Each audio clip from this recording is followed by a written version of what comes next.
ఇవాళటి inspiring కథలోకి వెళ్తే, ఒక కంపెనీలో ఒక్క ఉద్యోగానికి 20 మంది అప్లై చేశారు. బాస్ ని ఏం చేయాలని మేనేజర్ అడిగితే రిటర్న్ టెస్ట్ పెట్టండి అని అంటాడు. అందులో కూడా 10 మందులు పాస్ అవుతారు. తర్వాత కమ్యూనికేషన్ టెస్ట్ పెట్టండి అని అంటాడు. అందులో కూడా 5 పాస్ అవుతారు. చివరికి ఆ బాస్ 5 పేర్లు ఓ చీటీలో రాసి గాలిలో ఎగరేసి ఎవరి చీటీ దోసిట్లో పడుతుందో వాణ్ణి ఎంచుకోమని చెప్తారు. షాక్ అయిన హెచ్ఆర్ ఎందుకు అని అడగా, ప్రతిభ ఉన్నవాళ్లు చాలా మంది ఉన్నారు, కానీ అదృష్టం ఉన్నవాళ్లు కూడా కంపెనీకి చాలా అవసరం అని అంటాడు. ఈ విషయం తెలిసిన మిగతా ఎంప్లాయీస్ ఆ కొత్తగా వచ్చిన వాణ్ణి చేతగాని వాడిలా చూస్తారు. ఒకరోజు బాస్ అందరి ఉద్యోగుల్ని పార్టీకని రెస్టారెంట్ కి తీసుకెళ్లి, మీకు ఎంత కాస్ట్లీ అయినా మీకిష్టమైంది ఒకరొకరు ఆర్డర్ చేసుకోండి, బిల్లు కంపెనీ పే చేస్తుంది అని చెప్తాడు. అందరూ తమ తమ ఆర్డర్లు ఇస్తారు. వాళ్ళ డిష్లు కూడా వస్తాయి. తినడం కూడా మొదలు పెడతారు. కానీ కొత్తగా రిక్రూట్ అయిన ఎంప్లాయీ ఆర్డర్ మాత్రం రాదు.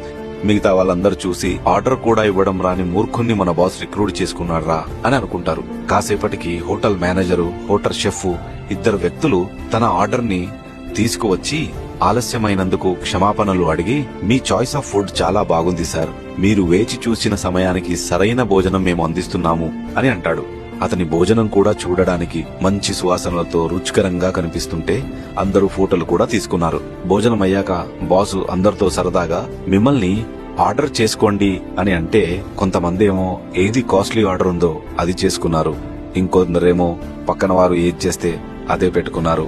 మరికొందరైతే ఏదో ఒకటిలే అని అనుకున్నారు. కానీ ఈ అబ్బాయి మాత్రం ఏది స్పెషలో తెలుసుకొని సమయం పడుతుందని తెలిసినా అలాంటి స్పెషల్ మీల్ ని ఆర్డర్ పెట్టుకున్నాడు. అది వచ్చే వరకు ఓపికగా వేచి చూశాడు. సరిగ్గా ఇలాగే ఇతను లాస్ట్ టైం 2 సార్లు రిజెక్ట్ అయినా కష్టపడి ప్రిపేర్ అయ్యి ఎన్నాళ్ళో ఎదురు చూసి మళ్లీ మన కంపెనీకే ఉద్యోగానికి వచ్చాడు. అతని పట్టుదల, శ్రమ, ప్రతిభ అతనిని ఇంతవరకు తీసుకువస్తే నేను ఆ 5 చీటీలపైన అతని పేరే రాసి అదృష్టాన్ని కలిగించాను. అదృష్టం అంటే మనం ఏం చేయకపోయినా మనకు కలిసి వస్తుందని కాదు. ఏదైనా మనస్ఫూర్తిగా ప్రయత్నిస్తేనే ఆ అదృష్టం కూడా నీ దరికి వస్తుంది.